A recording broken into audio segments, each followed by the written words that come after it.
Yang terhormat pimpinan dan anggota Komisi 11 DPR RI, serta hadirin yang berbahagia. Menurut laporan sekretariat, telah hadir sebanyak 37 orang dari 56 orang anggota dan praksi komplit, 9 praksi hadir semuanya. Dengan demikian, maka rapat ini sah dan sah untuk mengambil keputusan. Untuk itu dengan mengucapkan Bismillahirrahmanirrahim, izinkan kami membuka rapat dan selanjutnya kepada Saudara Menteri Keuangan, Menteri PPN, Kepala Bappenas, Gubernur Bank Indonesia, Ketua DK OJK, dan Kepala BPS, serta pimpinan dan anggota Dewan serta hadirin yang kami hormati. Mengawali rapat kerja hari ini, marilah kita bersama-sama memanjatkan puji syukur kehadirat Allah Subhanahu wa Ta'ala, karena berkat rahmat dan karunia-Nya lah kita dapat berkumpul untuk pada hari ini bersama-sama akan membahas asumsi makro anggaran tahun 2023. Agenda rapat siang ini adalah pembahasan asumsi makro dan pembentukan panja. Untuk itu, mungkin perlu kita sepakati, Ibu Menteri, Bapak Menteri, Bapak Gubernur, Bapak OJK, dan Bapak BPS, kami kalau sepakat nyampaikan aja, nanti pendalamannya kami bahas dan kita bahas di panja. Setuju apa enggak? Setuju. Setuju? Setuju.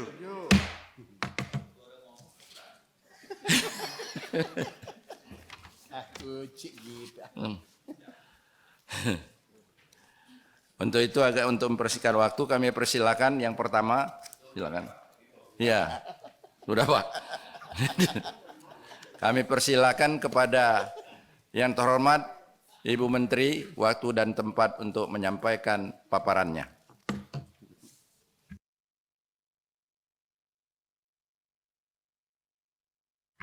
Terima kasih. Bismillahirrahmanirrahim. Assalamualaikum warahmatullahi wabarakatuh. Bapak Ketua dan Pimpinan Komisi 11, Bapak dan Ibu sekalian, anggota Komisi 11 Dewan Perwakilan Rakyat yang kami hormati.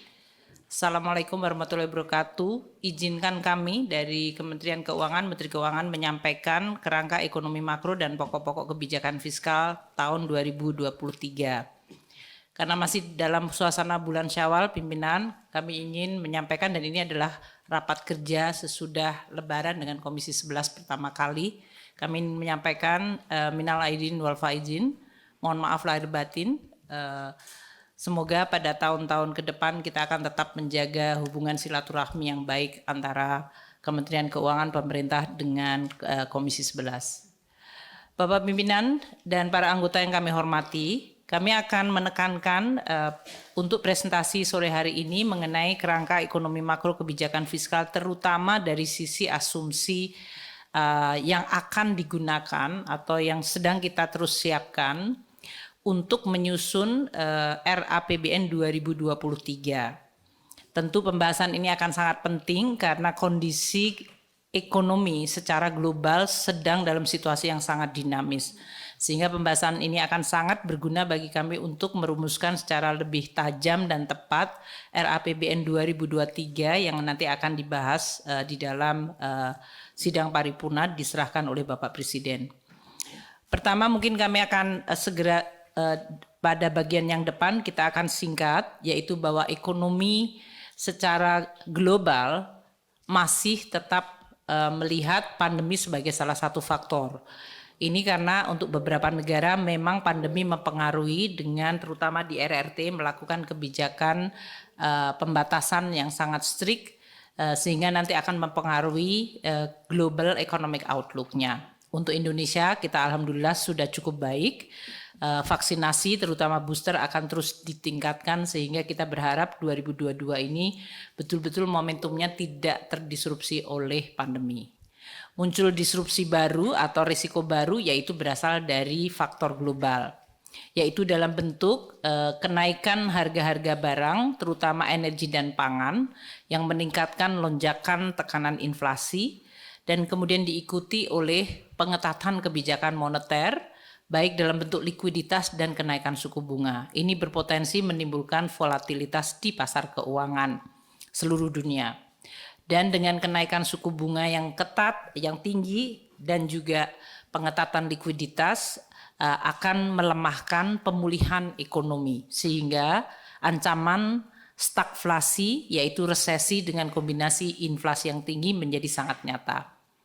Kita melihat kenaikan harga-harga komoditas memang cukup ekstrim, baik itu adalah di bidang energi seperti gas, coal, dan oil, dan juga di bidang pangan seperti CPO, wheat, corn, soybean, dan grain. Kenaikan ini kalau di berbagai negara akan langsung dirasakan masyarakatnya karena negara-negara di luar Indonesia tidak memiliki mekanisme untuk shock absorber, sehingga harga yang tinggi langsung dipass through ke dalam perekonomian dan masyarakat. Oleh karena itu, inflasi di berbagai negara, kalau kita lihat halaman 8, melonjak sangat tinggi dan cepat. Di sini kelihatan untuk Brasil sudah di atas 12, Rusia mungkin agak exception karena dia dalam kondisi perang dan kena sanksi, tapi even Amerika dan Inggris itu inflasinya sudah di atas 8 dan sekarang Inggris 9%. Emerging country lain seperti Meksiko, Afrika, South Africa, Korea, India, semuanya juga tingkat inflasinya melonjak cukup tajam. Ini kemudian harus direspons dengan kenaikan suku bunga. Kita lihat di Amerika Serikat secara historis, kenaikan inflasi yang tinggi itu menimbulkan memori seperti kejadian tahun 80-an dan 70-an, halaman 7. Dan ini pada tahun-tahun tersebut direspons dengan Federal Reserve menaikkan suku bunga yang ekstrim. Tahun 74, waktu terjadinya perang Yom Kippur dan oil embargo, kenaikan suku bunga di 13%, Fed Fund Rate. Dan kita lihat kemudian ekonomi Amerika mengalami resesi dengan minus 0,5 tahun 74. Dan tahun 75 tetap negatif growth minus 0,02. Tahun 80, waktu terjadinya oil glut dan Iran-Iraq war, inflasi di Amerika juga karena harga minyak yang tinggi melonjak di 14,8. Respon dari Fed Fund Rate melonjak dengan suku bunga di 20%. Ini Paul Volcker yang dikenal dengan monetary tightening yang sangat ekstrim. Sehingga yang terjadi, inflasi memang kemudian dapat dikendalikan dalam 1-2 tahun di depannya, namun kita lihat pertumbuhan ekonomi Amerika mengalami resesi minus 0,2% di tahun 80 dan minus 1,9 pada tahun 82. Jadi inflasi ini tidak sekedar harga tinggi, respons kebijakannya bisa mengancam kinerja ekonomi. Dan kenaikan inflasi tinggi dengan resesi itulah yang disebut sebagai stagflasi. Kejadian sama terjadi lagi pada tahun 90-an waktu inflasi di 6,3 dan kemudian Fed Fund Rate naik ke 9,75, maka kemudian resesi terjadi tahun 91 dengan negatif growth 0,1. Amerika sebagai negara ekonomi terbesar tentu akan mempengaruhi dunia apabila kinerja inflasi dan pertumbuhan serta kemudian tightening dari moneternya akan mempengaruhi the rest of the world. Demikian juga kita juga perlu untuk memperhatikan RRT yang sekarang ini sedang mencoba untuk memulihkan dari COVID. Pertumbuhannya akan sangat lambat karena kemarin melakukan restriksi yang sangat ketat. Nah, hal seperti ini yang akan menjadi lingkungan yang harus kita waspadai untuk tahun 2022 semester 2 hingga 2023. Kenaikan inflasi dan suku bunga sudah terlihat pada US Treasury Yield yang juga mengalami kenaikan sempat di atas 3 meskipun sekarang turun lagi di 2,75. Dolar yang akan cenderung menguat dengan kenaikan suku bunga Fed Fund Rate juga menunjukkan indeks pada 104,19 walaupun kemudian sedikit melemah di 101. Kenaikan suku bunga di Amerika juga menyebabkan capital outflow di berbagai negara, terutama untuk pemegangan atau investasi jangka pendek seperti stok maupun bonds. Indonesia juga mengalami capital outflow terutama di dalam bonds kita yang meningkat terutama sampai dengan April 2022. Hal ini juga menimbulkan tekanan terhadap yield surat berharga kita karena kalau kemudian dijual akan menimbulkan harga yang jatuh, yield kita naik sekarang di 7,09. Jadi resiko global kita adalah pertumbuhan yang harusnya tinggi justru melemah, inflasi yang harusnya rendah justru meningkat. Ini adalah kombinasi yang perlu diwaspadai karena dampaknya akan sangat kompleks. Inflasi di Indonesia meskipun tetap terjaga di 3,5%, namun kita tahu bahwa komponen inflasi seperti core inflation yang juga cenderung meningkat, diikuti oleh volatile food karena harga-harga bahan makanan yang tadi kami sampaikan, juga administered price. Meskipun pemerintah kemarin telah meminta persetujuan Badan Anggaran untuk menaikkan subsidi dan kompensasi agar administered price terutama di bidang energi tidak mengalami lonjakan ekstrim akibat kenaikan harga-harga energi dunia. Inflasi Indonesia di 3,5 ini dibandingkan banyak negara dunia jauh lebih rendah. Tentu ada cost-nya, ada biayanya, yaitu biaya subsidi dan kompensasi yang melonjak tinggi. Negara-negara emerging, inflasinya di kisaran 7, 8, bahkan double digit seperti Brazil di 12%, dan negara yang sedang menghadapi krisis seperti Argentina dan Turki bahkan inflasinya mencapai 70 dan 58%. Ini kalau 70% itu comparable dengan Indonesia waktu krisis 97-98. Peranan APBN sangat penting dalam menghadapi guncangan-guncangan baik dari pandemi maupun sekarang yang berasal dari kenaikan harga komoditas karena disrupsi sisi supply. Untuk APBN sebagai shock absorber ini tujuannya adalah mengendalikan inflasi untuk menjaga daya beli rakyat dan menjaga momentum pemulihan.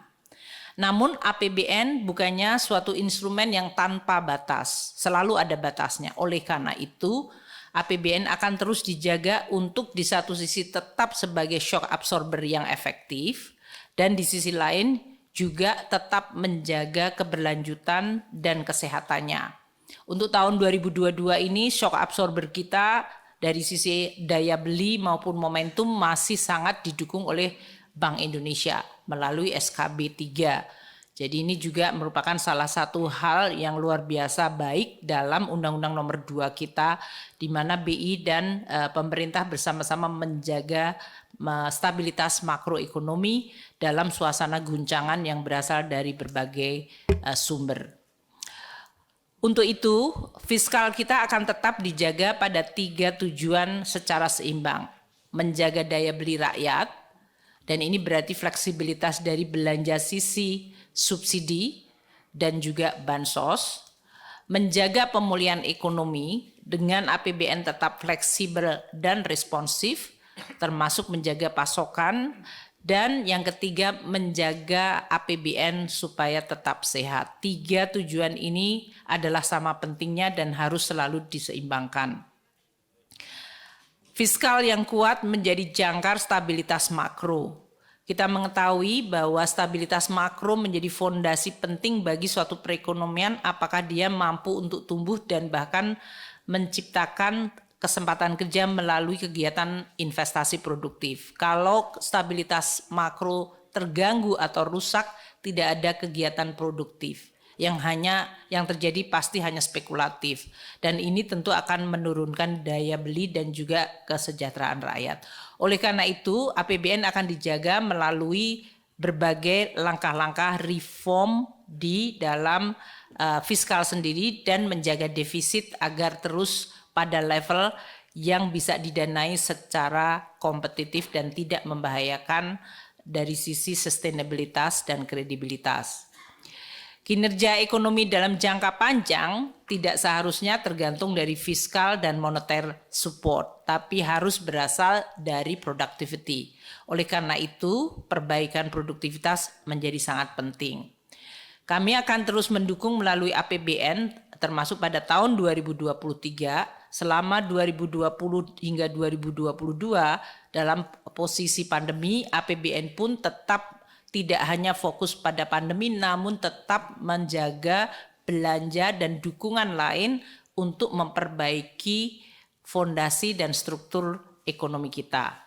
Nah, untuk tahun 2023 pasca pandemi kita akan menjaga APBN kombinasi dengan emerging trend, yaitu munculnya pola hidup normal baru, adanya munculnya fragmentasi globalisasi dari geopolitical tension, adanya kecenderungan untuk menuju atau transformasi kepada ekonomi hijau untuk menjaga dari ancaman climate change, dan fokus untuk menjaga ketahanan pangan dan energi.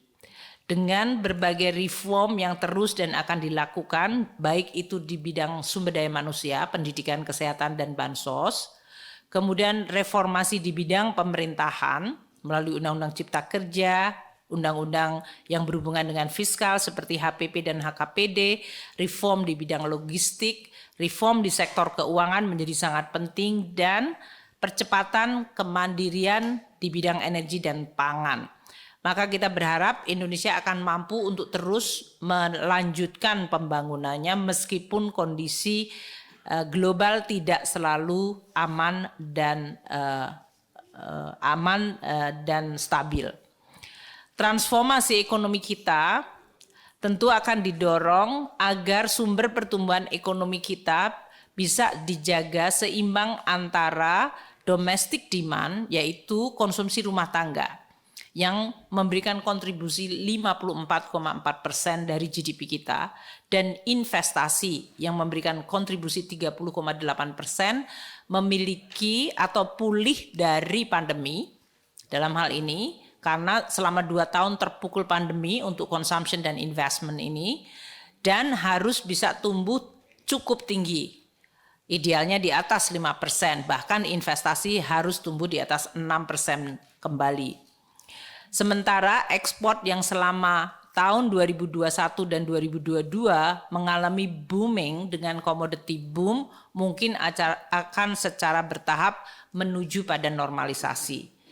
Sehingga dari sisi agregat demand kita akan mencoba untuk menjaga apabila ekspor tidak lagi menjadi motor pertumbuhan yang sangat kuat karena ekonomi dunia akan mengalami penurunan atau perlemahan akibat tadi stagflasi, dan oleh karena itu consumption dari sisi rumah tangga dan investment dari swasta dan BUMN harus menjadi motor penggerak yang sehat.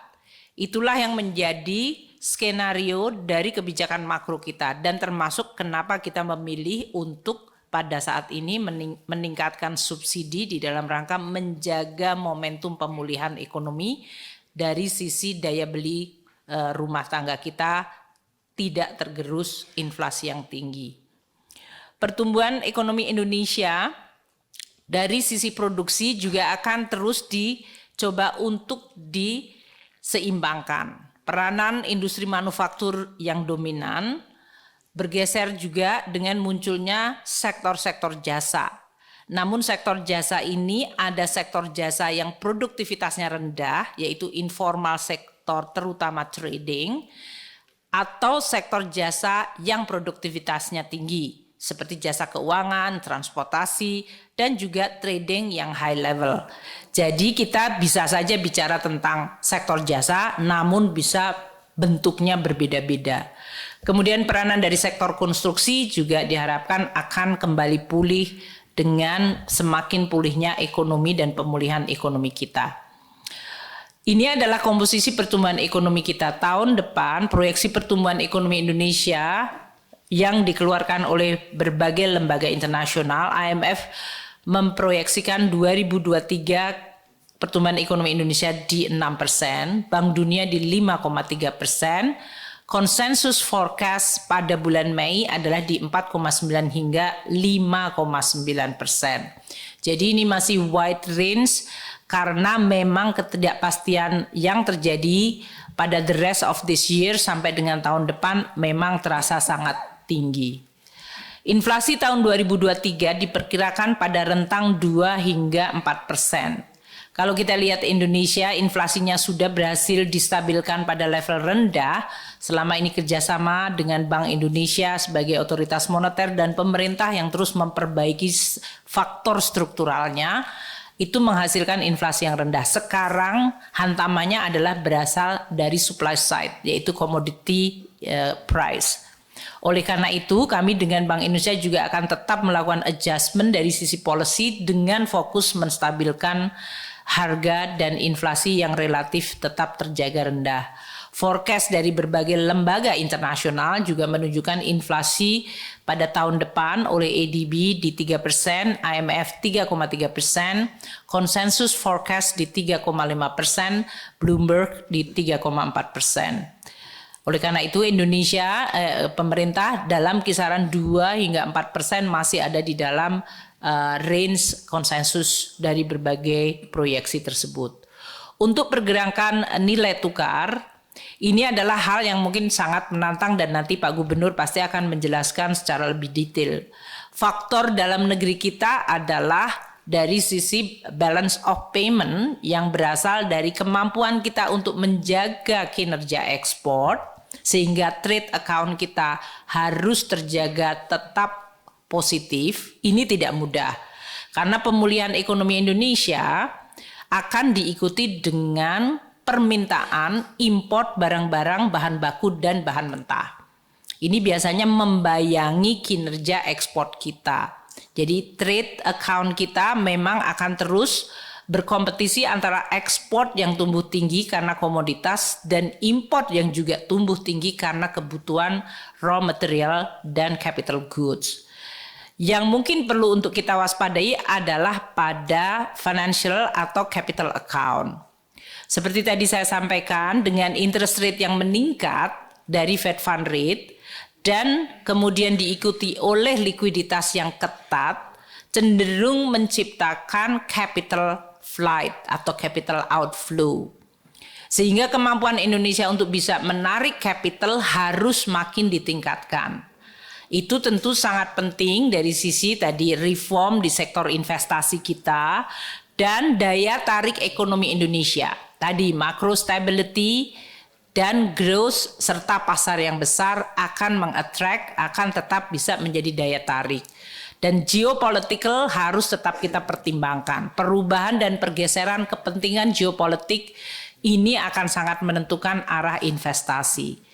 Jadi nilai tukar kita tentu akan dipengaruhi oleh trade account, capital dan financial flow, dan juga dari kemampuan kita untuk menarik daya capital inflow terutama untuk FDI. Kami dengan KSSK, Bank Indonesia, OJK, dan LPS akan terus melakukan koordinasi erat di dalam rangka untuk menjaga stabilitas sistem keuangan dan sektor keuangan kita dalam situasi yang memang dibayangi tadi ketidakpastian. Suku bunga Sun 10 tahun akan diperkirakan menghadapi tekanan. Dan kalau kita lihat pada level di 2023, 2022 dan 2003, spreadnya juga akan semakin besar. Ini menggambarkan di satu sisi dengan fiskal kita yang sehat, kita tetap menjaga bargaining position dari surat utang negara kita. Dengan rating kita yang juga tetap stabil, sementara banyak negara-negara mengalami downgrade, ini juga menjadi salah satu faktor untuk menjaga yield Sun. Namun memang cost of fund dunia meningkat. Seperti tadi disebutkan di dalam gambar sebelumnya, kalau Fed Fund Rate yang sekarang ada di 0,25 meningkat menjadi di 3%, berarti terjadi kenaikan lebih dari 250 basis point. Ini tentu akan memberikan dampak pada seluruh dunia. Forecast konsensus untuk yield di Indonesia 10 tahun adalah antara 6,7 hingga 8%. Kita akan menjaga pada kisaran yang memang kompetitif.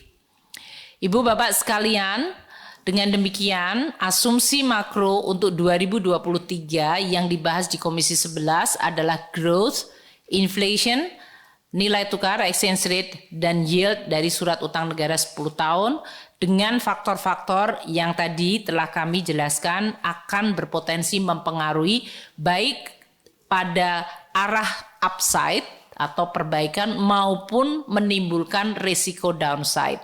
Dua-duanya harus secara terbuka, objektif, harus kita teliti dan kita waspadai.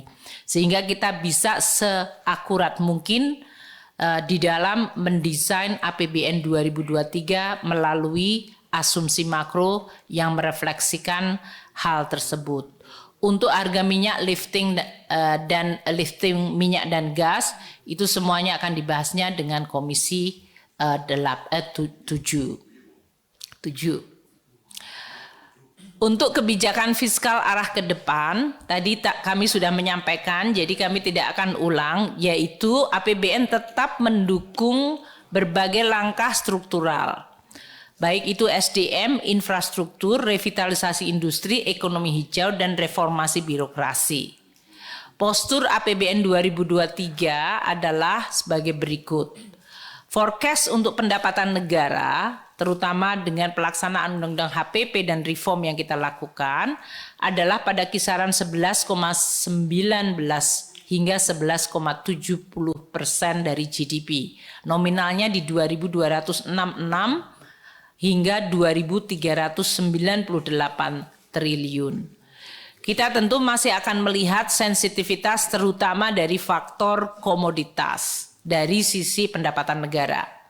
Demikian juga dengan sisi belanja negara. Yang kami cantumkan di sini adalah kisaran 2.795 hingga 2.993 triliun. Ini belum memasukkan faktor seperti subsidi kompensasi yang tahun ini saja bisa naik mendekati 400 triliun. Jadi ini dari postur ini adalah postur yang dimana faktor komoditas mungkin masih akan mempengaruhi dan kita harus berhati-hati di dalam mendesain sebelum kita nanti menyampaikan di dalam RAPBN 2023. Namun tahun 2023 postur yang sangat penting adalah menjaga defisit untuk bisa turun di bawah 3%. Dari postur ini, primary balance kita akan makin mengecil defisitnya dan kita harapkan akan segera mendekati kepada balance. Sementara defisit overall fiskal akan dijaga di bawah 3%, yaitu antara 2,6 hingga 2,9% dari GDP. Nominalnya di 529,2 triliun hingga 594,6 triliun. Ini karena kita ingin menekan size pembiayaan karena lingkungan global terutama dari sisi volatilitas dan level dari cost of fund memang lebih tinggi. Oleh karena itu defisit harus dijaga pada level yang sangat prudent. Namun dalam hal ini tentu kita juga mengetahui bahwa defisit di 2,6 hingga 2,9% adalah konsolidasi fiskal yang sangat-sangat cepat. Karena tahun 2020 pada saat pandemi memukul kita, defisit kita di atas 6%, tahun 2021 sudah turun di 4,7 dan sekarang kita berharap di 2022 defisit akan lebih menurun lagi. Sehingga kalau Indonesia bisa mencapai ini merupakan salah satu bentuk prestasi fiskal kalau diukur dari seluruh dunia dibandingkan APBN ini adalah konsolidasi yang luar biasa cepat dan kredibel. Untuk itu tentu kita harus menjaga agar supaya belanja tidak mengalami penurunan secara tajam, pendapatan harus naik cukup tinggi. Inilah pentingnya kita melakukan reformasi di bidang perpajakan. Tahun 2023 kita harapkan pendapatan negara pada level 11,7 hingga 11,19 itu didukung dengan pelaksanaan reform melalui implementasi Undang-Undang HPP. Kita akan terus menggali potensi penerimaan baik melalui ekstensifikasi dan intensifikasi dan juga optimalisasi dari sisi kepabeanan cukai melalui ekstensifikasi, penguatan pengawasan dan penegakan hukum. Kita juga akan melihat sumber dari PNBP di tahun 2023, terutama PNBP yang berasal dari sumber daya alam dan kekayaan negara yang dipisahkan. Kinerja dari BUMN akan kita monitor secara detail sehingga kita bisa mendapatkan potensi dividen, terutama BUMN yang sudah mendapatkan PMN untuk penyihatannya.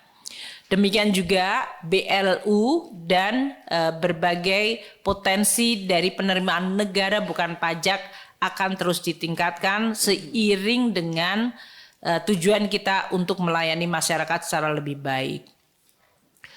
Dari sisi belanja, reform di sisi belanja menjadi sangat penting. Selain kita akan menerapkan zero based budgeting, ini adalah untuk menjaga konsistensi biaya operasi dari pemerintahan. Belanja negara akan diteliti, terutama untuk belanja-belanja barang yang menggambarkan tingkat efisiensi dari operasi kementerian dan lembaga. Reform birokrasi akan diharapkan menghasilkan belanja negara yang makin tepat dari sisi output dan outcome-nya dan efisiensi yang tinggi. Sepertiga dari belanja kita adalah untuk transfer ke daerah. Oleh karena itu, kita juga perlu untuk menjaga agar kinerja dari transfer ke daerah betul-betul meningkatkan kemampuan ekonomi menjadi lebih baik, yaitu melalui pelayanan pada masyarakat dan belanja di daerah yang sesuai dengan prioritas reform kita, yaitu bidang kesehatan, pendidikan, perlindungan sosial, dan infrastruktur dasar. Kita juga berharap pemerintah daerah akan juga makin meningkatkan local taxing power dan percepatan belanja yang berkualitas. Untuk mendukung kebijakan yang ekspansif, namun tetap menjaga dari risiko volatilitas dari sektor keuangan, kita akan menjaga defisit kita pada kisaran yang tetap manageable. Tadi kami telah sampaikan bahwa debt to GDP ratio dan defisit akan dilakukan monitoring yang cukup teliti atau detail sehingga kita bisa menjaga dari kemungkinan terjadinya guncangan akibat volatilitas global. Kita juga akan terus mendevelop financing yang aman dengan melakukan financial deepening bekerjasama dengan BI dan OJK serta LPS agar perkembangan sektor keuangan termasuk dalam hal ini untuk memperdalam pasar surat berharga negara Indonesia.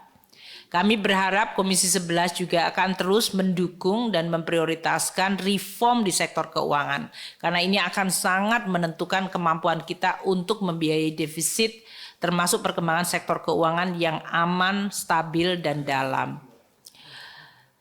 Bapak dan Ibu sekalian, pimpinan Komisi 11 dan anggota Komisi 11 yang kami hormati, secara singkat kami ingin sampaikan bahwa tahun 2023 kita perlu mewaspadai risiko baru yang berbeda dengan situasi pandemi COVID.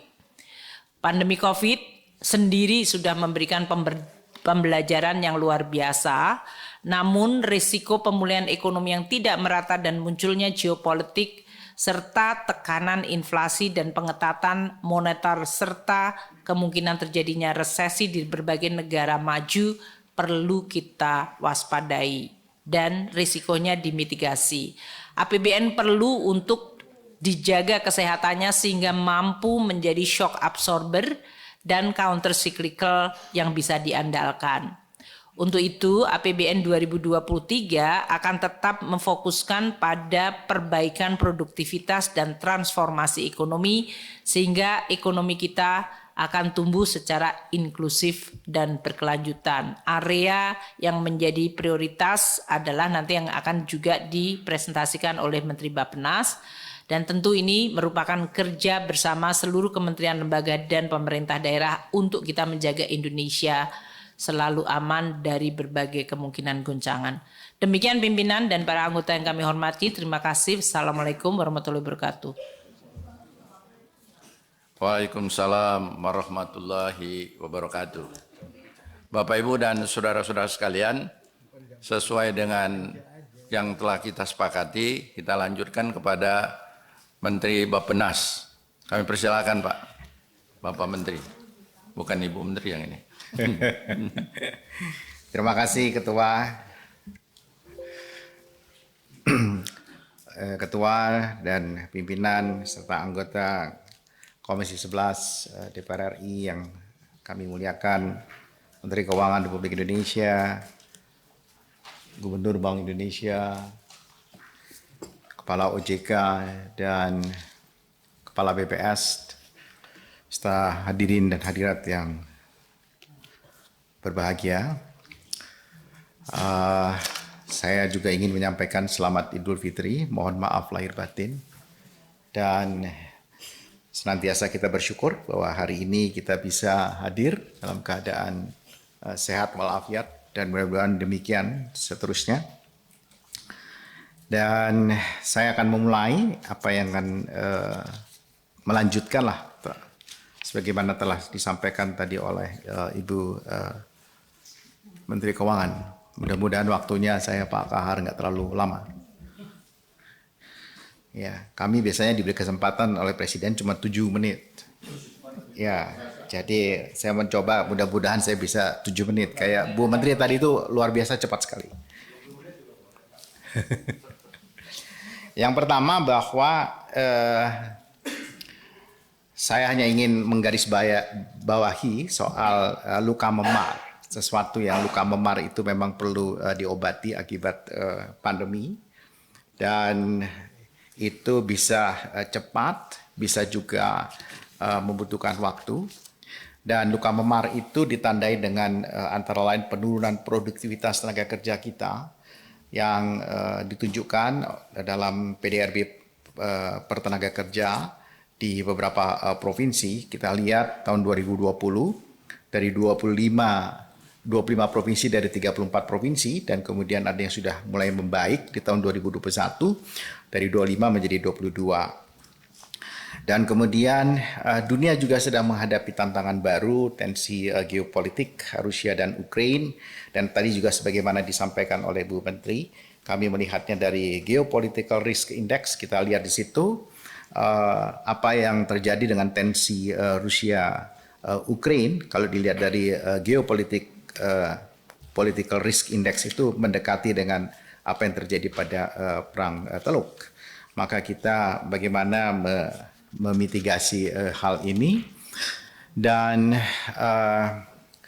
tadi berulang kali disampaikan oleh Ibu Menteri bahwa tiada lain obatnya adalah mengembalikan tingkat produktivitas ekonomi Indonesia, tingkat produktivitas kita semua. Dan ini digambarkan dengan TFP kita yang masih meluncur turun terus. Kalau kita lihat TFP pada tahun 2010 dengan angka 1, maka dia turun melandai sampai dengan tahun 2019. Dan kita TFP mungkin lebih mudah kalau kita lihat antara membandingkan ukuran-ukuran output per inputnya. Biasanya kita itu kalau di industri-industri kendaraan motor itu angka-angkanya bisa lebih tinggi, sekitar 4,9. Tetapi kalau begitu kita lihat contoh untuk kita masuk di ekonomi sirkular, misalnya industri daur ulang, itu rendah sekali, bahkan mungkin tidak sampai dengan 0,1. Dan pertumbuhan ekonomi kita juga ditandai dengan output potensial Indonesia yang cenderung juga menurun. Karena itu, untuk mengatasi efek jangka menengah akibat pandemi dan tensi geopolitik tadi, di mana gap itu semakin melebar, dan kita berharap pertumbuhan ekonomi Indonesia bisa kembali kepada track yang kita susun berdasarkan perencanaan pembangunan jangka panjangnya. Untuk mengembalikan trajektori pertumbuhan ekonomi Indonesia setidaknya untuk tahun 2000 hingga tahun 2030, maka kita menyusun sebuah skenario transformasi ekonomi. Sekali lagi, peningkatan produktivitas menjadi kunci, Dan tadi juga telah disampaikan oleh Bu Menteri Keuangan, meskipun risiko stagflasi di kita relatif rendah dibandingkan negara-negara misalnya Turki, Afrika Selatan, bahkan Cina dan India, tetapi kita tetap harus melihat bagaimana kita mengembalikan posisi kita sebagaimana yang kita alami sebelum COVID. Karena itu tema dan prioritas nasional pada RKP tahun 2023 adalah peningkatan produktivitas untuk transformasi ekonomi yang inklusif dan berkelanjutan. Dan arah kebijakan pembangunan tahun 2023, pertama, percepatan penghapusan kemiskinan ekstrim, peningkatan kualitas sumber daya manusia, penanggulangan pengangguran disertai dengan peningkatan decent job, mendorong pemulihan dunia usaha, revitalisasi industri dan penguatan riset terapan, pembangunan rendah karbon dan transisi energi, percepatan pembangunan infrastruktur dasar dan terutama dalam hal ini ada air bersih dan sanitasi serta ibu kota negara. Sasaran pembangunan pada tahun 2023, pertama, pertumbuhan ekonomi 5,3 hingga 5,9, penurunan emisi gas rumah kaca 27,02%, tingkat pengangguran terbuka 5,3 hingga 6%, rasio Gini 0,375, indeks pembangunan manusia 73,31, tingkat kemiskinan mudah-mudahan kita dapat tekan sampai 7,5%, nilai tukar petani 103 hingga 105, dan nilai tukar nelayan 106 sampai 107. Target pertumbuhan ekonomi itu dari sisi pengeluaran kita harapkan pertumbuhan di sisi konsumsi 4,9 hingga 5,5%, dan investasi 6,1 hingga 6,7%. Dari sisi produksi, kita berharap tingkat pertumbuhan di industri manufaktur bisa 5,4 hingga 6%, dan industri manufaktur utamanya kita ingin mendorong mengembalikan kontribusinya terhadap GDP bisa di atas 20%, termasuk misalnya nanti untuk mendorong ekonomi sirkular ke depan dalam rangka green dan blue economy. Sasaran pembangunan wilayah pada tahun 2023 kita lihat di sini, Sumatera, Kalimantan, Sulawesi, Maluku, Jawa, Bali, Nusa Tenggara, dan Papua. Yang menjadi perhatian kita pertama tentu share ekonomi Indonesia tetap sebagian besar masih di Pulau Jawa 58,8% dan Sumatera 21,4%. Kita berharap tingkat kemiskinan di Papua bisa diturunkan sekarang antara 22 hingga 23,6%, kemudian di Nusa Tenggara 13,8 hingga 14,8%. Beberapa highlight major project pada RKP tahun 2023 adalah kawasan industri prioritas dan smelter, pengelolaan terpadu UMKM, food estate, destinasi pariwisata prioritas, akselerasi pengembangan energi terbarukan dalam rangka konservasi energi, reformasi sistem perlindungan sosial, reformasi sistem kesehatan nasional, pendidikan dan pelatihan vokasi untuk industri 4.0, percepatan penurunan kematian ibu dan stunting, kemudian jaringan pelabuhan utama terpadu, transformasi digital, dan fasilitas pengelolaan limbah B3. APBN pada esensinya adalah bukan berorientasi pada target-target kementerian lembaga, tetapi seharusnya pada target-target rencana kerja pembangunan yang kemudian dilaksanakan oleh kementerian dan lembaga.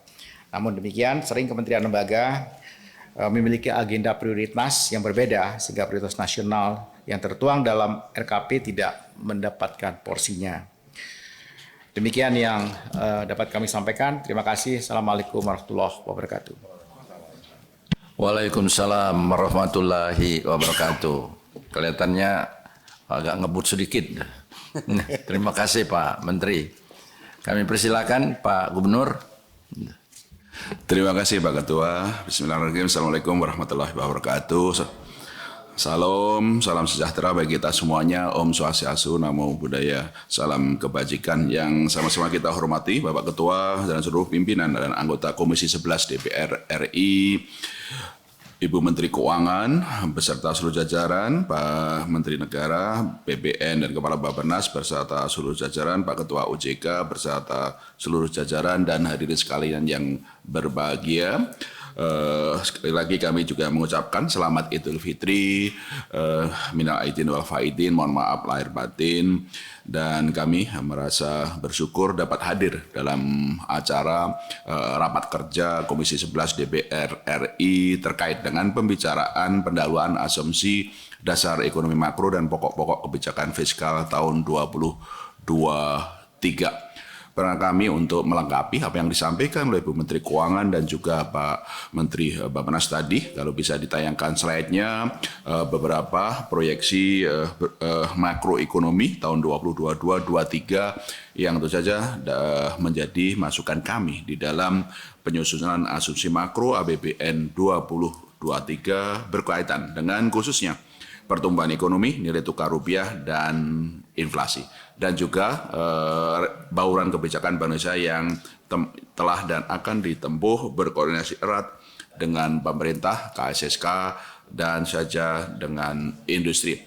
Kami mulai dari global, slide berikutnya menambahkan ada 3 hal yang dapat kami sampaikan dari global sehubungan dengan peningkatan ketegangan geopolitik Rusia-Ukraina, implementasi kebijakan zero COVID di Tiongkok maupun juga kenaikan suku bunga di berbagai negara berdampak bahwa pertumbuhan ekonomi global berisiko lebih rendah. Semula kami perkirakan tahun 2022 bisa tumbuh 3,5%. Perkiraan kami terakhir bisa turun menjadi 3,4%. Tahun depan juga 3,4%. Dan saja ini juga akan menurunkan permintaan ekspor dari Indonesia. Yang kedua adalah menambahkan tadi yang disampaikan oleh Bu Menteri Keuangan bahwa harga komoditas dunia itu sangat tinggi dan ini menjadi isu global bahwa semua negara menghadapi permasalahan tekanan inflasi yang tinggi. Indonesia, alhamdulillah kita koordinasi yang erat antara fiskal dan moneter sehingga itu bisa dampak dari harga-harga global yang tinggi itu bisa dikendalikan secara baik. Tapi ini juga menjadi masalah dari negara-negara lain seluruh dunia. Yang ketiga, kenaikan suku bunga itu juga lebih tinggi dan lebih cepat. Di Amerika kami perkirakan tahun ini naik 2,5% dari semula perkiraan kami 2%. Tahun depan kemungkinan masih juga naik lagi 50 basis point sehingga Fed Fund Rate pada tahun ini kita perkirakan menjadi 2,75, tahun depan 3,25. Dampaknya tentu saja adalah kenaikan yield US Treasury yang tahun ini bisa naik menjadi 3,5% dan berbagai perkembangan ini berdampak kepada perlunya kita untuk memperkuat stabilitas baik makro, nilai tukar, dan juga stabilitas pasar keuangan dengan sinergi dan koordinasi yang erat. Di dalam negeri, kita bersyukur bahwa keberhasilan pemerintah untuk vaksinasi, mobilitas yang meningkatkan konsumsi dan juga investasi di dalam negeri sehingga daya dukung pertumbuhan ekonomi dari permintaan domestik ini terus meningkat. Dan tentu saja juga didukung oleh kinerja ekspor dan stimulus baik dari fiskal maupun moneter. Kami perkirakan setelah triwulan 1 mencatat 5,01% ke depan tahun ini pertumbuhan ekonomi bisa mencapai 4,5 sampai 5,5% dan naik kembali di tahun 2023 menjadi 4,7 sampai 5,5%. Seluruh wilayah juga mengalami kenaikan pertumbuhan. Berkaitan dengan sektor eksternal, slide berikutnya, secara keseluruhan memang cukup terjaga dengan defisit transaksi berjalan yang lebih rendah dan juga cadangan devisa yang cukup. Defisit transaksi berjalan kami perkirakan tahun ini rendah 0,5 sampai 1,3% dari PDB. Pada tahun depan, betul Bu Menteri Keuangan tadi akan naik 1,4 sampai 2,2% dari PDB. Secara keseluruhan memang kenaikan harga komoditas yang tinggi di luar negeri mendorong penerimaan ekspor dan ini memperkuat surplus dari neraca perdagangan dan juga pasokan dolar ke pasar domestik. Dan tentu saja ini membantu juga untuk stabilitas nilai tukar. Demikian juga cadangan devisa negara sekarang adalah 135,7 miliar dolar Amerika Serikat. Ini lebih dari cukup untuk menjaga stabilitas. Kami perkirakan kondisi fundamental ini akan mendukung perkembangan nilai tukar ke depan, meskipun dari sisi tekanan-tekanan global, kenaikan Fed Fund Rate, yield maupun yang lain secara teknikal akan juga menyebabkan depresiasi atau tekanan terhadap nilai tukar. Berbagai faktor positif maupun negatif ini mendasari kenapa perkiraan kami rata-rata nilai tukar di tahun 2022 kisarannya 14.300, 14.700 dan untuk tahun 2023 14.400 sampai 14.800. Komitmen kami Bank Indonesia untuk terus menjaga nilai tukar untuk stabilitas nilai tukar sesuai fundamental dan bekerjanya mekanisme pasar. Untuk inflasi tentu saja yang sudah disampaikan oleh Bu Menteri tadi, kenaikan subsidi khususnya untuk harga energi dan juga listrik dan juga beberapa kenaikan juga subsidi bantuan sosial itu menahan dampak dari harga-harga komoditas global terhadap inflasi dalam negeri. Meskipun memang kecenderungan inflasi ini akan meningkat.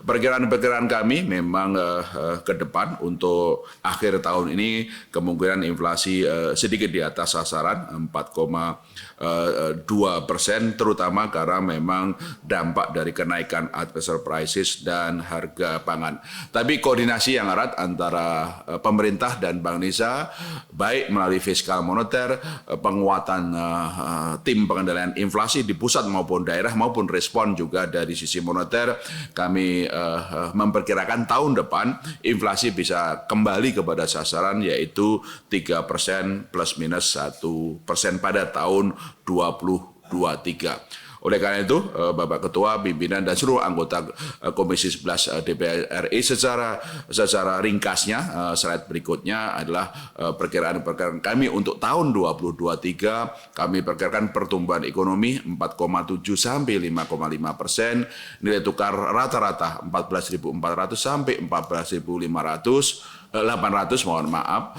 di tahun 2023 per dolar dan inflasi yaitu 2 sampai 4%. Bagaimana Bank Indonesia berkoordinasi dengan pemerintah dan KSSK menjaga stabilitas dan tetap mendukung pertumbuhan ekonomi? Kami terus memperkuat bauran kebijakan Bank Indonesia. Kami terus akan mengarahkan kebijakan moneter untuk menjaga stabilitas, pro stability, tapi untuk kebijakan-kebijakan yang lain, makroprudensial, digitalisasi sistem pembayaran, UMKM maupun pendalaman pasar keuangan, kami arahkan untuk tetap pro pertumbuhan. Di sisi moneter, kami seperti tadi kami sampaikan, terus akan menjaga stabilitas nilai tukar sesuai mekanisme pasar dan fundamental. Kemudian suku bunga kami terus pertahankan sampai dengan ada tanda-tanda inflasi. Sementara normalisasi kebijakan moneter kami mulai dari kenaikan giro wajib minimum secara bertahap, dengan tetap menjaga kemampuan perbankan untuk menyalurkan kredit kepada dunia usaha dan berpartisipasi untuk pembelian SPN untuk pembiayaan APBN. Kami kemarin dalam rapat Dewan Gubernur terakhir memutuskan untuk menaikkan kembali giro wajib minimum menjadi 7% di bulan Juli dan 9% di bulan September. Tapi kami pastikan likuiditas di perbankan masih masih berlebih. Rasio alat likuid perdana pihak ketiga sekarang adalah 29%. Dengan kenaikan GWM ini memang turun menjadi sekitar 27%, tapi ini jauh lebih tinggi dari kondisi sebelum COVID yang waktu itu hanya 21%. Jadi kondisi likuiditas masih berlebih dan kami meyakini masih mendukung penyaluran kredit. Dapat kami laporkan penyaluran kredit di terakhir kemarin adalah sudah tumbuh 9,1%, UMKM tumbuh menjadi 16%, dan ini menunjukkan memang perbankan sendiri juga terus mendorong penyaluran kredit. Untuk koordinasi fiskal dan moneter, sebagaimana tadi disampaikan oleh Bu Menteri Keuangan, komitmen kami untuk sesuai dengan Undang-Undang 2220 untuk implementasi keputusan bersama baik yang pertama maupun yang ketiga.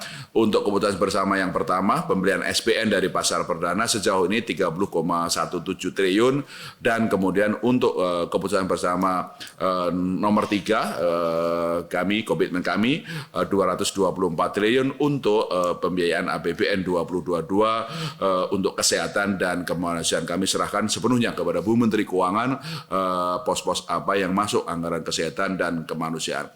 Untuk kebijakan makroreserve kami terus dorong untuk penyaluran kredit dan pembiayaan. Kami kemarin dalam rapat Dewan Gubernur terakhir memberikan kembali insentif bagi bank-bank dalam menyalurkan kredit kepada sektor prioritas. Sektor prioritasnya yang semula 38, kami perluas 46 subsektor prioritas, termasuk di dalamnya adalah UMKM. Insentifnya yang semula 1%, penurunan GWM kami tingkatkan menjadi 2%, dan ini mendorong penyaluran kredit oleh dunia perbankan kepada dunia usaha. Kami juga terus mendorong penyaluran kredit pada UMKM, mendukung gerakan nasional Bangga Buatan Indonesia. Terima kasih kemarin juga pimpinan dan anggota Komisi 11 yang mendukung juga karya kreatif Indonesia untuk menunjukkan bahwa UMKM Indonesia, khususnya binaan Bank Indonesia, ini semakin menuju pasar nasional, global, dan digital. Kami terus juga berkoordinasi dengan KSSK, tidak hanya menjaga stabilitas tapi juga terus mendorong penyaluran kredit. Untuk digitalisasi sistem pembayaran kami sampaikan juga terima kasih. Dapat kami laporkan QR Indonesian Standard sekarang adalah 17,2 juta merchant itu sudah menggunakan Grace, dan sekitar 80% adalah mikro. Demikian juga BI Fast terus 51 peserta ini juga sudah melayani yang pengganti SKN BI untuk retail dengan biaya murah dan tanpa henti. Dan kemarin juga dapat kami laporkan selama Ramadan maupun Idul Fitri 2 minggu kemarin memang BI Fast menjadi salah satu pilihan bagi masyarakat untuk penyelenggaraan dan penyelesaian berbagai transaksi. Kami juga terus mendukung penyaluran bantuan sosial, elektronifikasi transaksi keuangan daerah maupun juga untuk moda-moda transportasi yang lain. Selain itu, dukungan kami kepada UMKM, pendalaman pasar keuangan terus kami lakukan. Komitmen kami sekali lagi sinergitas antara Bank Indonesia, pemerintah, KSSK untuk menjaga stabilitas dalam masa-masa yang sulit ini dan tetap mendukung pemulihan ekonomi. Demikian Bapak Ketua, pimpinan, anggota Komisi 11, pokok-pokok yang dapat kami sampaikan. Terima kasih. Wassalamualaikum warahmatullahi wabarakatuh. Assalamualaikum warahmatullahi wabarakatuh. Bapak, Ibu, dan saudara-saudara sekalian, sesuai dengan kesepakatan kita lanjutkan dengan Bapak dari OJK. Silakan Pak Ketua DK OJK. Pimpinan, interupsi sebelah kiri pimpinan. Diizinkan pimpinan mengingatkan menyangkut legitimasi forum ini, yaitu keberadaan Ketua Dewan Komisioner OJK telah dikeluarkan keputusan Presiden nomor 51 tahun 2022 tertanggal 9 Mei 2022. Kalau ini kita teruskan, maka berpotensi menjadi jurisprudensi untuk gugatan terhadap Undang-Undang APBN 2023 di Mahkamah Konstitusi nantinya. Jadi mohon dipertimbangkan pimpinan Karena dasar Kepres 9 Mei inilah bisa menjadi bahan oleh civil society atau pihak-pihak masyarakat yang tidak memahami tentang posisi ketua, kehadiran Dewan Komisioner OJK pada pembahasan hulu kebijakan APBN 2023. Saya sebagai peringatan kepada pimpinan. Terima kasih. Terima kasih peringatannya. Tapi kami persilakan Bapak, karena kita yang undang nih Pak. Jadi kalau kemarin kita tidak undang, itu tidak apa-apa. Sekarang silakan diteruskan. Ya. Izin, pimpinan. Oke, terima kasih. Ya. Assalamualaikum warahmatullahi wabarakatuh. Ya. Selamat siang, salam sejahtera bagi kita semua. Om Swastiastu, Namo Buddhaya, salam kebajikan, salam. Yang kami muliakan dan kami banggakan Ketua dan Wakil Ketua Komisi 11 DPR RI, ya, dan seluruh anggota Komisi 11 DPR RI, ya, dan juga yang kami hormati Menteri Keuangan Republik Indonesia, Menteri PPN Kepala Bappenas, Gubernur Bank Indonesia, dan Kepala Badan Pusat Statistik, serta Bapak Ibu hadirin sekalian yang berbahagia. Pertama-tama kami juga ingin mengucapkan selamat Hari Raya Idul Fitri 1443 Hijriah, dan kami seluruh jajaran OJK mohon maaf lahir batin. Ya.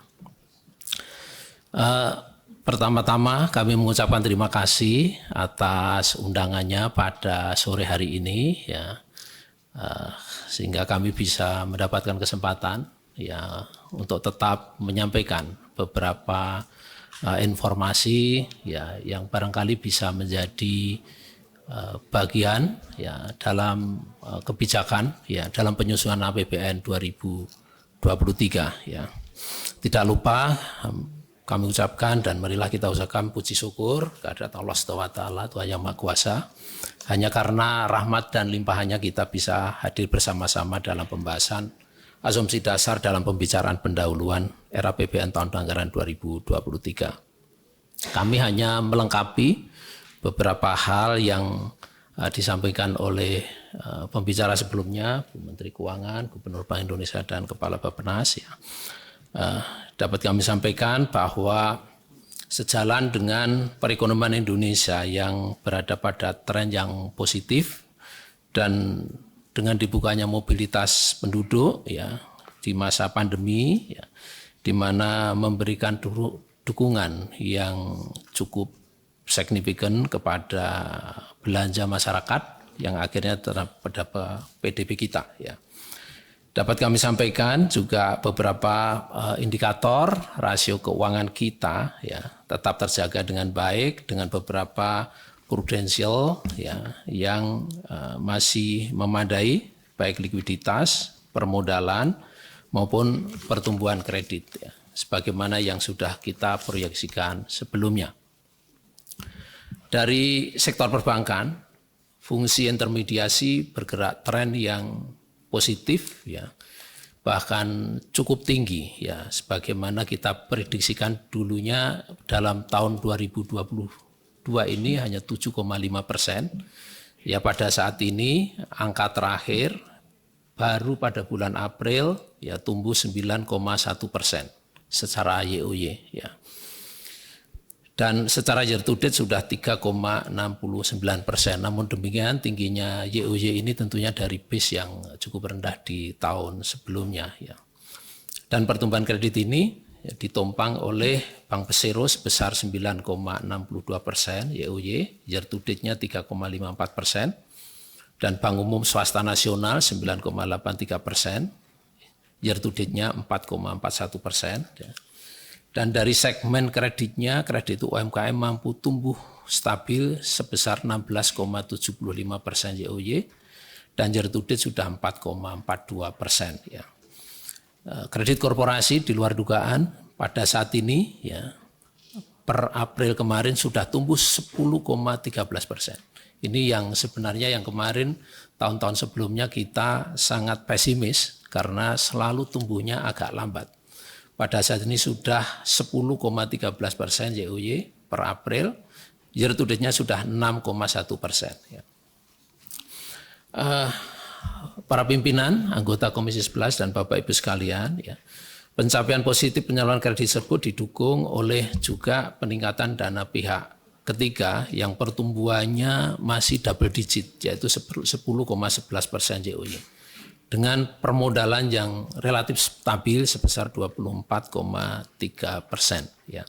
Angka-angka tersebut menunjukkan bahwa likuiditas ya ample, masih cukup, ya, dan juga CAR-nya masih cukup kuat untuk sebagai buffer apabila ada keperluan pembuatan pencadangan, terutama apabila ada kredit yang harus dibentuk cadangan ke depannya. Ya. Bapak Ibu sekalian yang berbahagia, ya, kita juga ingin menyampaikan beberapa profil risiko yang terutama kaitannya dengan kredit. Ya. Di antaranya NPL kita per April terjaga di level 3%, ya. Dan juga di netnya ya, sudah berada di bawah 1%, yaitu 0,83%. Artinya bahwa NPL yang 3% dengan masih menggunakan kaidah restructuring, ya, ini sudah dibentuk cadangan yang cukup memadai. Ya. Dapat kami sampaikan di pasar modal ya terpantau dalam tren yang membaik meskipun masih dibayangi adanya volatilitas karena dampak dari perekonomian global. Ya. Indeks harga saham ya tertutup pada level di atas 7.000 ya selama beberapa bulan terakhir meskipun pernah turun ya beberapa minggu yang lalu di bawah 7.000, ya pada saat ini pada level 7.037,56% ya, di mana sudah naik 6,93% year to date ya. Angka tertinggi pernah 7.260 ya indeks IHSG kita, yaitu beberapa bulan yang lalu ya. Dapat kami sampaikan juga adanya volatility pasar global ya. Net buy pasar saham ya masih mencatat sebesar 64,52 triliun ya per 27 Mei ya. Jadi masih ada inflow untuk di pasar saham ya. Namun demikian ya secara year to date ya ini kita masih inflow di pasar saham, namun di pasar SBN ya kami lihat sudah ada outflow sebesar 102,21 triliun year to date ya. Dan ini menunjukkan bahwa ada capital outflow karena tentunya ini adalah Treasury Global Management melakukan relokasi terutama dari pasar SBN ke pasar internasional ya. Dapat kami sampaikan ya sebagai gambaran bahwa investor retail naik cukup tinggi yaitu mencapai 8,6 juta investor atau 69% YoY. Dan ini adalah investor retail ini adalah para investor yang di bawah 30 tahun umurnya ya. Sementara ini dalam pasar saham ya, pasar modal penghimpunan dana sudah mencapai 100,1 triliun ya dari 23 emiten di 2022 ini.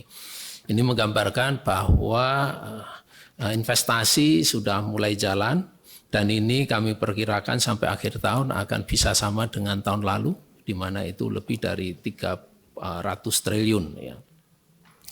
Dalam the pipeline sekarang ini sudah tercatat ada yang akan emisi di pasar saham ini adalah 68,67 triliun ya. Sehingga kami optimis untuk pasar saham akan pertumbuhannya more or less akan sama dengan tahun lalu ya.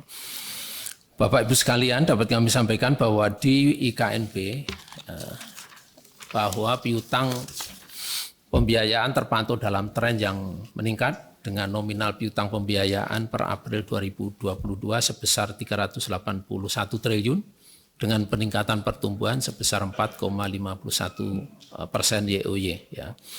Ini adalah terkait dengan pertumbuhan piutang pembiayaan ini sejalan dengan pertumbuhan kredit di perbankan ya. Gearing ratio perusahaan pembiayaan juga terpantau stabil, yaitu 2,01 kali, ya relatif jauh di bawah threshold rasionya, yaitu 10 kali. Ya. Rasio non-performing financing perusahaan pembiayaan pada April 2022 terpantau kembali turun menjadi 2,7%. Ya. Dari sisi permodalan di KNB, terutama di asuransi jiwa dan asuransi umum, secara agregat berada di atas threshold dengan nilai masing-masing sebesar 506,22% untuk asuransi jiwa dan 321,51% untuk asuransi umum. Ya. Dapat kami sampaikan Bapak Ibu sekalian, ada beberapa hal yang masih menjadi catatan kita bahwa kredit kita masih mencatat ada sejumlah dalam proses restructuring masa COVID. Ya. Angka terakhir, ya, proyeksi sementara di bulan April ini kredit restructuring karena COVID itu masih ada 606,39 triliun. Ini sudah lebih rendah jauh dari angka pertama yang mencapai titik tertinggi hampir 1.000 triliun di 2020. Ya. Dan ini kami harapkan dengan kenaikan pertumbuhan kredit yang kami sampaikan dan juga pertumbuhan ekonomi, kami harapkan ini secara gradual akan turun dan tentunya nanti pada suatu titik tentunya akan kami normalkan. Yang ini sekarang masih dalam tahap monitoring dan pengkajian kita. Ya. Sedangkan untuk restrukturisasi piutang pembiayaan akibat COVID-19 di perusahaan pembiayaan juga menunjukkan tren penurunan cukup signifikan, yakni posisi tertinggi sebesar 78,82 triliun pada Oktober 2020 yang lalu, menjadi sebesar sekarang ini 28,72 triliun. Ya. Kami terus memantau dan meminta kepada seluruh lembaga keuangan termasuk perbankan untuk secara gradual membuat pencadangan untuk kredit-kredit tersebut. Angka terakhir kami catat bahwa pencadangan terus meningkat. Angka terakhir adalah sudah 116,2 triliun atau sekitar 18,44%. Ya. Sehingga nanti kami harapkan pada akhirnya perbankan tidak mengalami yang kita sebut cliff effect pada saat dinormalkan. Ya. Khusus untuk perusahaan pembiayaan, coverage total CKPN terhadap piutang restrukturisasi COVID-19 sebesar 98,37%, sehingga sudah lebih baik. Ya. Bapak Ibu pimpinan dan anggota Komisi 11, Bapak Ibu sekalian, ya, dapat kami sampaikan di kondisi 2023 kami perkirakan akan tetap membaik, ya, yaitu dengan kami prediksikan pertumbuhan kredit akan berada di 8,5%, ya, mungkin bisa bias ke atas ke bawah sekitar 1%. Sedangkan untuk DPK sekitar 7,5%, bias ke atas 1% dan ke bawah 1%. Kebijakan-kebijakan yang tetap kami lanjutkan, ya, sampai nanti tentunya ada evaluasi lebih lanjut, terutama restrukturisasi COVID-19 tetap kami lanjutkan, dan juga kami tetap mendorong perbankan, sektor jasa keuangan untuk lebih efisien dengan skala yang lebih baik, ya, dengan konsolidasi tetap kami lanjutkan dan mendorong memperluas produk digital dan sehingga akses keuangan lebih luas. Ya. Di samping itu juga kami tetap menaruh perhatian kepada kredit UMKM dalam satu ekosistem cluster dengan menggunakan digital, dan tentunya ini akan menjadi sokok guru perekonomian kita. Demikian yang dapat kami sampaikan. Semoga informasi ini bisa menjadi informasi tambahan nanti dalam diskusi-diskusi untuk penentuan APBN kita di 2023. Akhir kata kami ucapkan terima kasih kepada Bapak Ibu semua, ya, dan wassalamualaikum warahmatullahi wabarakatuh. Terima kasih Pak Wib atas penjelasan dan paparannya. Berikutnya kepada Kepala BPS untuk memberikan masukan terkait dengan pembahasan. Silakan Pak. Baik, terima kasih yang terhormat Bapak Ketua, Wakil Ketua, dan seluruh anggota Komisi 11 DPR RI, Menteri Keuangan Republik Indonesia, Menteri PPN, Kepala Bappenas, Gubernur Bank Indonesia dan juga Ketua OJK. Assalamualaikum warahmatullahi wabarakatuh. Selamat sore dan salam sejahtera untuk kita semua. Pertama-tama tentu saja kami dari BPS mengucapkan selamat Idul Fitri, mohon maaf lahir dan batin. Bapak Ketua dan Bapak Ibu yang saya hormati, izinkan kami dari BPS menyampaikan beberapa data yang mungkin bisa dipergunakan atau menjadi catatan penting bagi pemerintah dalam kerangka mencapai berbagai target pembangunan maupun asumsi makro yang nanti akan ditetapkan. Melihat kondisi global yang tidak menentu, kami berpendapat bahwa memperkokoh ekonomi domestik menjadi kunci bagaimana kita dapat mengejar pertumbuhan yang inklusif seperti yang tertuang dalam tema RKP di tahun 2023. Di sisi lain, ancaman inflasi juga bisa mengancam daya beli masyarakat. Nanti kami akan menyampaikan data bagaimana inflasi ini kalau terus tidak bisa dikendalikan dampaknya kepada masyarakat, terutama pada kelompok yang rentan miskin, ya, dampak kepada mereka bisa jatuh miskin kalau kenaikan harga itu tidak bisa dikendalikan oleh kita. Baik Bapak Ibu sekalian, saya akan menyampaikan beberapa indikator. Yang pertama, seperti kita ketahui bahwa tren pemulihan terus meningkat, ekonomi terus tumbuh menguat, kemudian inflasi juga sejalan dengan inflasi global juga mengalami peningkatan cukup tajam di triwulan 1 ini. Pengangguran mulai menurun, tetapi kalau kita lihat levelnya, ini belum pulih pada kondisi sebelum krisis pada tahun 2020. Demikian juga kalau lihat neraca perdagangan, kita diuntungkan dengan boom harga komoditas internasional yang naik.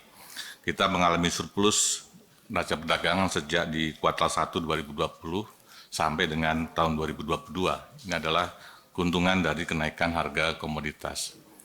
Kemudian kemiskinan juga mengalami penurunan, meskipun kalau kita lihat dibandingkan dengan kondisi sebelum krisis turun, tetapi kondisinya belum kembali pada posisi sebelum krisis. Gini rasio juga sudah mengalami perbaikan, kembali kepada sebelum masa krisis. Jadi ini adalah indikator makroekonomi yang menunjukkan secara umum bahwa kondisi ekonomi kita mulai membaik, meskipun dibayang-bayangi oleh kondisi global yang terus meningkat. Bapak Ibu sekalian, melihat berbicara mengenai pertumbuhan, kalau kita belajar dari 2 tahun kita mengalami pandemi, ini sangat dipengaruhi oleh bagaimana kita melakukan ya pengendalian pandemi COVID-19. Jadi dari grafik yang disampaikan, bagaimana hubungan mobilitas penduduk ini dengan pertumbuhan ekonomi. Jadi penanganan pandemi yang semakin baik menyebabkan mobilitas masyarakat, menyebabkan aktivitas ekonomi membaik, dan ini tentu saja berdampak kepada pertumbuhan ekonomi. Demikian juga terhadap berbagai indikator ya, yang terkait dengan mobilitas selama pandemi ini mempunyai hubungan erat yang cukup bisa ditunjukkan dengan misalkan kepada jumlah angkutan penerbangan, kereta api, dan juga bagaimana tingkat hunian kamar yang mengindikasikan bahwa pariwisata juga sudah mulai bangkit dengan membaiknya mobilitas penduduk. Nah, kemudian juga ingin saya sampaikan, melihat pertumbuhan ekonomi yang kita juga semakin membaik, tentu saja kita harus berfokus kepada beberapa indikator atau beberapa sektor yang menjadi penunjang utama di ekonomi Indonesia. Kalau bicara dari sisi supply, tentu saja kita akan berfokus kepada sektor-sektor yang mempunyai kontribusi besar di dalam pertumbuhan ekonomi. 3 sektor terbesar kalau kita lihat komposisi dalam PDB dari sisi supply, itu adalah industri pengolahan, pertanian, dan kehutanan perikanan, dan juga perdagangan. Kalau kita lihat kinerjanya, kalau kita bandingkan sebelum krisis dan sampai tahun 2021, untuk industri pengolahan, meskipun sudah ada perbaikan, tetapi kalau kita level pertumbuhannya masih di bawah sebelum krisis. Jadi ini adalah sebagai leading sektor yang memang harus menjadi motor penggerak ekonomi Indonesia. Kemudian pertanian, kehutanan, dan perikanan juga demikian. Kalau kita lihat pertumbuhannya di 2021, tumbuh 1,84, dan ini kalau kita bandingkan sebelum krisis, levelnya juga masih lebih rendah. dari sisi demand, ya kita melihat bahwa komponen utama penyumbang pertumbuhan adalah konsumsi rumah tangga. Meskipun konsumsi rumah tangga sudah mulai tumbuh, tapi level pertumbuhannya masih lebih rendah dibandingkan kondisi sebelum krisis. Kemudian komponen yang kedua adalah pembentukan modal tetap bruto atau investasi. Ini merupakan kunci bagi pemulihan ekonomi karena investasi seperti sisi dua mata uang, satu sisi dia bisa meningkatkan permintaan agregat, satu sisi kalau investasi bagus bisa meningkatkan kapasitas produksi dari sisi supply. Ini juga mulai ada perbaikan, tetapi levelnya kalau dibandingkan sebelum krisis masih lebih rendah sebelum krisis. Ekspor karena kita memang sejak 2020 Q1 terus menunjukkan surplus, kontribusinya juga sangat tinggi dalam pertumbuhan ekonomi. Tadi Bu Menkyu juga menyampaikan kita balapan dengan impor untuk memenuhi supply untuk industri maupun untuk konsumsi dan juga barang modal, juga impornya mengalami peningkatan yang cukup tinggi. Nah, jadi Bapak Ibu sekalian melihat struktur ekonomi dengan melihat pertumbuhannya, maka tentu saja kita harus berfokus kepada yang memberikan andil terbesar dalam ekonomi. Baik, Bapak Ibu sekalian, saya lanjutkan bagaimana kita memperkokoh ekonomi kita. Jadi kalau kita lihat konstelasi ekonomi kita, seperti tadi disampaikan oleh Menteri PPN dan Kepala Bappenas, ini adalah kondisi ekonomi kita secara spasial. Jadi ekonomi ini masih terkonsentrasi di Jawa, share-nya ini kurang lebih 57,78, dan jumlah penduduk yang ada di Jawa itu 56,10%. Jadi dari jumlah penduduk maupun share ekonominya masih ada di Jawa, ya. Kemudian Sumatera, diikuti Sumatera, kemudian Kalimantan dan seterusnya. Tetapi kalau kita lihat pertumbuhan per pulau, tadi pertumbuhan ekonomi kita di Q1 tahun 2022 adalah 5,01%. Kalau kita lihat konstelasi secara spasial, Jawa ini sudah di atas pertumbuhan nasional, jadi memang Jawa cepat pulih, tetapi di Sumatera masih belum sebagus di Jawa atau masih di bawah nasional. Demikian juga Kalimantan 3,21, kemudian Sulawesi 5,37, dan Maluku Papua ini mencapai 10,75. Jadi secara nasional pemulihan ekonomi sudah kita rasakan semua, tetapi secara spasial atau secara pulau, secara agregat pulau masih menunjukkan kecepatan yang berbeda satu dengan yang lainnya. Mungkin tantangannya adalah bagaimana kita menskenariokan pertumbuhan ekonomi, ya, tidak hanya bertumbuh kepada Jawa, tapi juga beberapa provinsi di pulau-pulau lainnya itu juga mengalami pertumbuhan yang juga setara dengan pertumbuhan yang ada di Jawa. Nah, Bapak Ibu sekalian, untuk memperkokoh ekonomi domestik, tentu saja kita perlu menskenariokan bagaimana semua provinsi di masing-masing pulau ini memiliki pertumbuhan yang sama dan memberikan efek kepada nasionalnya juga besar begitu. Nah, saya masuk ke masing-masing pulau untuk melihat bagaimana konstelasi hubungan industrial di masing-masing pulau. Ya, jadi ini saya kutip dari tabel IRIO tahun 2016. Meskipun tabel IRIO-nya sudah cukup lama gitu, tapi barangkali masih bermanfaat untuk memberikan indikasi bagaimana hubungan industrial yang ada di masing-masing pulau itu, agar nanti dalam konteks mengejar pertumbuhan, ya, kita juga perlu memperhatikan konektivitas, kemudian juga perlu mempertimbangkan hulu dan hilirnya, sehingga dalam konteks ekonomi nasional tidak hanya konsentrasi di Jawa, tapi berbagai provinsi di di Indonesia itu juga perlu diperhatikan. Sebagai contoh saya ambil misalkan di Pulau Sumatera, jadi yang lingkaran yang bulat itu menunjukkan bahwa misalkan di Kepulauan Riau, saya ambil contoh di sana, ya, yang tanda bulat itu angka 31,13%, itu artinya bahwa transaksi ekonomi, hubungan industrial itu di Provinsi Kepulauan Riau itu semuanya berasal dari produksi dalam Provinsi Riau. Jadi semua menggunakan kekuatan dari potensi yang ada di Riau. Sedangkan dari luar pulau, ya artinya dia berhubungan dengan pulau-pulau lain selain di Pulau Sumatera, ini 11,96%. Kalau kita lihat konstelasi secara spasial, Jawa ini sudah di atas pertumbuhan nasional. Jadi memang Jawa cepat pulih, tetapi di Sumatera masih belum sebagus di Jawa atau masih di bawah nasional. Demikian juga Kalimantan 3,21, kemudian Sulawesi 5,37 dan Maluku Papua ini mencapai 10,75. Jadi secara nasional pemulihan ekonomi sudah kita rasakan semua, tetapi secara spasial atau secara pulau, secara agregat pulau masih menunjukkan kecepatan yang berbeda satu dengan yang lainnya. Mungkin tantangannya adalah bagaimana kita menskenariokan pertumbuhan ekonomi, ya tidak hanya bertumbuh kepada Jawa, tapi juga beberapa provinsi di pulau-pulau lainnya itu juga mengalami pertumbuhan yang juga setara dengan pertumbuhan yang ada di Jawa. Nah, Bapak Ibu sekalian, untuk memperkokoh ekonomi domestik, tentu saja kita perlu menskenariokan bagaimana semua provinsi di masing-masing pulau ini memiliki pertumbuhan yang sama dan memberikan efek kepada nasionalnya juga besar begitu. Nah, saya masuk ke masing-masing pulau untuk melihat bagaimana konstelasi hubungan industrial di masing-masing pulau. Ya, jadi ini saya kutip dari tabel IRIO tahun 2016.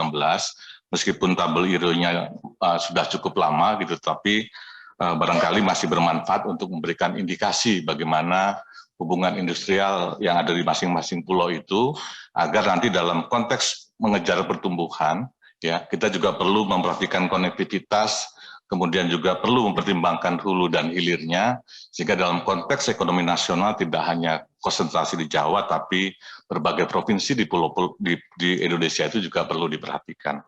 Sebagai contoh saya ambil misalkan di Pulau Sumatera, jadi yang lingkaran yang bulat itu menunjukkan bahwa misalkan di Kepulauan Riau, saya ambil contoh di sana, ya, yang tanda bulat itu angka 31,13%, itu artinya bahwa transaksi ekonomi, hubungan industrial itu di Provinsi Kepulauan Riau itu semuanya berasal dari produksi dalam Provinsi Riau. Jadi semua menggunakan kekuatan dari potensi yang ada di Riau. Sedangkan dari luar pulau, ya artinya dia berhubungan dengan pulau-pulau lain selain di Pulau Sumatera, ini 11,96%, dan hubungan dengan provinsi lain dalam satu pulau itu 11,54% gitu. Dan sisanya adalah dari luar negeri, dari impor. Kalau dari impor catatan saya adalah 45,37%. Dan ini adalah kandungan impor terbesar dari seluruh provinsi yang ada di Indonesia. Apa yang menjadi catatan di sini adalah sebagai contoh di Riau ini adalah pertama bahwa menghubungkan hubungan industrial dalam satu provinsi itu baik karena akan menciptakan multiplier dalam ekonomi domestik, tetapi juga dia harus mampu memberikan limpahan ya atau spillover effect kepada daerah-daerah lain itu yang memang harus diperjuangkan. Ya, dia tumbuh tapi juga bisa mendorong provinsi-provinsi lainnya ikut tumbuh. Ya, ini tergambar dari bagaimana KEPRI ini mengkaitkan dengan di luar pulau maupun provinsi di dalam pulau di Sumatera begitu ya. Nah, kemudian di Jawa, saya masuk ke Jawa. Jawa juga demikian. Jawa ini kalau dilihat misalkan di DKI Jakarta ini kalau lihat komponen impornya, ini kurang lebih ekonominya tergantung dari komponen impor 27,71%. Terbesar kedua setelah KEPRI tadi. KEPRI itu ada Batam yang memang untuk produksi elektronik itu masih membutuhkan suku cadang dari luar negeri. Di DKI Jakarta ini terlihat bahwa mendorong ekonomi DKI Jakarta memang 60%-nya sudah berasal dari semua komoditas barang dan jasa yang ada di DKI. Dia menggunakan barang dari luar pulau 7,20%, dan dia menggunakan barang-barang dari sekitarnya, dari Jawa Barat, Banten, dan Jawa Timur itu 4,88. Demikian juga di Banten, itu kandungan impornya masih tinggi, 26,58%. Jadi Bapak sekalian, ini juga memperlihatkan bagaimana ya interaksi ekonomi di secara spasial ini di Pulau Jawa, kalau kita kaitkan baik di secara intraregional maupun interregional, yang barangkali ini menjadikan catatan kita untuk memperbaiki hubungan antar provinsi dalam kerangka mendukung ekonomi nasional. Kemudian Bali Nusa, ya saya balik ke Bali Nusa, saya percepat saja. Bali Nusa juga demikian. Bali ini kalau kita lihat sebagai contoh, ya Bali ini komponen impornya 3,5%, ya dan juga menunjukkan ya komponen-komponen domestiknya dalam mendukung ekonomi di Bali Nusa juga sudah cukup bagus, tetapi catatannya adalah hubungan antar pulau, antar provinsi juga pasti menjadi catatan. Demikian juga Kalimantan kalau kita lihat konstelasi ekonomi di Kalimantan, terbesarnya itu adalah di Kaltim yang kandungan impornya itu peringkat keempat, ya. Kemudian hubungan interregional juga masih ada keterbatasan yang memang perlu diperbaiki. Saya masuk ke Pulau Sulawesi. Interupsi pimpinan. Pak Dolfi, Pak Margiono. Pak Margo Yono. Siap. Ini data 2016 ya Pak? Betul. Apakah ada data yang lebih baru? Ya Bu, izin membangun ini memang membutuhkan effort yang sangat tinggi, jadi memang biasanya kalau selama struktur ekonomi tidak banyak mengalami perubahan, itu biasanya diupdate 5 tahun sekali. Jadi semua negara di dunia ini, karena ini mengkonstruksinya membutuhkan effort, biasanya 5 tahun itu dilakukan updating. Jadi belum ada Bu, ini data yang terakhir yang kami atas, ya. Kondisi COVID itu kan kondisi yang luar biasa, jadi belum ada penelitian lebih lanjut ya? Belum ada yang baru Bu, ya. Oke. Lanjut Pak. Ya. Mungkin maksudnya nanti minta dukungan Komisi 11 Bu untuk update data. Ya. Jadi yang dikasih 2016 supaya yang terbaru nanti. Silakan Pak, dipercepat aja bagian ini Pak karena datanya memang 2016. Ya, jadi kita sampaikan izin Pak Ketua ini sebagai indikasi atau catatan bahwa memang kita punya berbagai tantangan di dalam hubungan antar provinsi dan antar pulau di Indonesia. Nah, sebagai penutup untuk sesi ini, bagaimana memperkokoh ekonomi domestik, ya, sebagai ilustrasi Bapak pimpinan, ya, ini bagaimana konstelasi ekonomi kita secara spasial, ya. Sebut saja misalkan kalau kita membangun Jawa itu spillover effect-nya itu hanya 0,0870. Artinya kalau ada investasi 100 rupiah di Jawa ini, ya, maka limpahan ke seluruh Indonesia hanya 8 rupiah gitu. Ya, 8 rupiah, hanya sangat kecil gitu ya. Tetapi kalau kita bicara Bali misalkan, Bali itu ekonomi dibangun di Bali itu memiliki spillover effect yang tinggi, itu 34,35 ya. Dan kalau kita perhatikan, Bali ini 100 rupiah dibangun di sana, ekonomi bertumbuh, 34,35%-nya itu mengalir ke wilayah lain. Dan terbesarnya dampaknya ke Jawa gitu. Jadi Jawa memang menjadi sentris ekonomi di dalam konteks yang kondisi sekarang gitu ya. Jadi berbagai transformasi, berbagai rancangan yang disiapkan oleh Pak Menteri Bappenas dalam RKP, dalam berbagai catatan tadi disampaikan sangat relevan. Bagaimana kita mencari sumber-sumber pertumbuhan baru agar hubungan antar provinsi, antar wilayah ini bisa diperbaiki dan secara keseluruhan akan mendorong pertumbuhan. Berikutnya Bapak Ibu sekalian, saya percepat saja, bagaimana respon dari pemulihan ini kepada tenaga kerja. Jadi tenaga kerja, kalau kita lihat bahwa respon tidak sebagus, harus cepat dari pemulihan ekonomi. Ya, tenaga kerja ini masih memiliki luka, istilah Pak Menteri Bappenas. Pertanian masih menjadi bantal, tetapi yang menjadi catatan penting adalah sektor informalnya bertumbuh, ya. Artinya produktivitasnya akan rendah, gitu ya.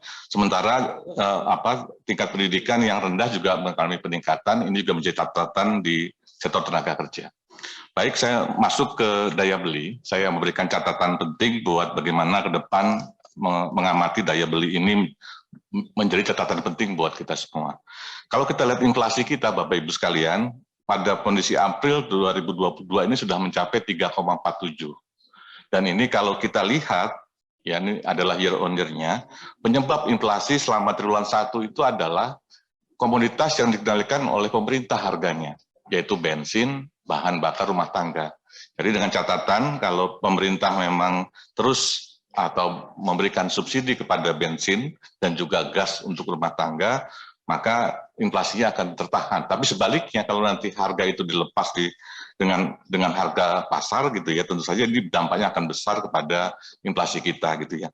Di sisi lain ada bayangan yang juga perlu kita perhatikan terhadap impor komoditas pangan yang harga meningkat ya. Impor jagung itu berkaitan dengan pakan ternak, kemudian gandum, nanti kaitan dengan mie instan dan lainnya itu adalah dari gandum, kedelai juga untuk tempe yang kita makan sehari-hari, ini harga internasionalnya meningkat dan kita impornya cukup tinggi. Ini kalau juga tidak terkendali, maka juga berdampak kepada harga-harga yang ada dalam domestik, terutama industri-industri yang menggunakan bahan baku impor gitu ya. Nah, kemudian Bapak Ibu sekalian, potret daya beli kita ini terlihat bahwa selama pandemi kemarin, pada kelompok bawah, meskipun pandemi kemarin masih ada pertumbuhan, karena itu adalah akibat bantalan yang diberikan oleh pemerintah dalam bansos, sehingga pada kuartil 1, kuartil 2 itu masih tumbuh, tetapi pada kelompok menengah, pertumbuhannya itu negatif karena menahan konsumsinya, karena mobilitas terganggu gitu ya. Tapi sejalan dengan perbaikan ekonomi di 2021 ini, semua kuartil sudah menunjukkan adanya peningkatan. Bapak Ibu saya hormati, izin menyampaikan bagaimana konstelasi daya beli inflasi ini kepada kemiskinan yang perlu mendapatkan perhatian kita semua ya. Sebagai contoh, ini adalah komposisi pengeluaran untuk penduduk yang hampir miskin ya. Dan beberapa komoditas penyumbang yang bisa berdampak kalau ada kenaikan harga, ini menyebabkan orang yang tadinya hampir miskin akan jatuh menjadi miskin gitu ya. Jadi kita perlu waspada kepada beras. Beras ini meskipun dari data-data kita masih cukup produksinya dan surplus di beberapa tempat, tetapi distribusi juga menjadi tantangan karena tidak semua provinsi surplus beras gitu ya. Jadi perlu menjaga harga beras. Telur ayam beras kemudian ini menjadi catatan karena tadi pakannya dari impor, kemudian minyak goreng juga harganya terus menaik, mie tadi juga gandumnya meningkat juga harganya meningkat, menjadi catatan untuk diperhatikan bagaimana mengendalikan harga terutama untuk penduduk hampir miskin ini supaya nanti ini bisa tidak jatuh semakin miskin ke depannya begitu ya. Dan yang terakhir dari kami Bapak Pimpinan melihat pembangunan ekonomi yang kita lakukan ini sebenarnya ada satu ukuran yang untuk memperlihatkan sebagai kontrol bahwa intinya adalah selama pembangunan itu bisa memberikan akses kepada masyarakat untuk kepada bidang kesehatan, pendidikan dan ekonomi masih mengalami pertumbuhan, itu artinya pertumbuhan ini sudah on the track dan kalau kita lihat dari ukuran HDI kita, Human Development Index ini terus membaik meskipun sempat turun di tahun 2020 atau kecepatannya lebih rendah daripada periode-periode sebelumnya, tetapi masih ada pertumbuhan. Artinya masyarakat masih masih mendapatkan peluang untuk mengakses berbagai fasilitas kesehatan, pendidikan, dan ekonomi secara lebih baik dibanding tahun-tahun sebelumnya. Demikian Pak Ketua yang bisa sampaikan dan mohon maaf atas segala kekurangannya. Assalamualaikum warahmatullahi wabarakatuh. Terima kasih Pak Margo BPS. Demikianlah yang terhormat Bapak Ibu anggota penjelasan dari pemerintah tentang KEM PPKF.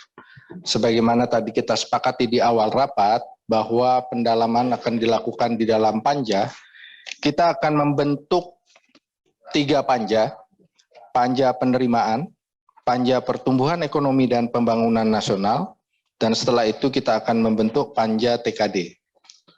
Panja penerimaan terdiri dari nanti pajak, bea cukai, dan PNBP, di sini DJP, DJBC, DJA, panja pertumbuhan ekonomi dan pembangunan nasional, nanti ini Kementerian PPN Bappenas dan BKF, kemudian panja TKD, nanti dari Dirjen Perimbangan, juga mungkin diisi juga oleh dari Kementerian PPN Bappenas. Jadi ada 3 panja, tapi yang kita jalankan dulu 2 panja. Setelah 2 panja selesai, baru masuk ke panja TKD. Ketua, jadi nanti masing-masing fraksi menyampaikan nama-nama panja. Inflasinya di mana, Pak? Ya, inflasi masuk kemana? Nanti Pak? kita bahas pas raker kalau inflasinya. Panjanya kita tidak masuk di dalam panja, kita bahas di dalam raker. Demikian, Bapak Ibu anggota, bisa disetujui? Setuju? Bu Menteri, Pak Menteri, Bank Indonesia nanti bisa menyesuaikan, Pak, mungkin bisa masuk di panja pertumbuhan ekonomi. Baiklah, dengan mengucap syukur atas rahmat dan bimbingan Tuhan Yang Maha Esa, maka raker ini dapat kami tutup. Wassalamualaikum warahmatullahi wabarakatuh.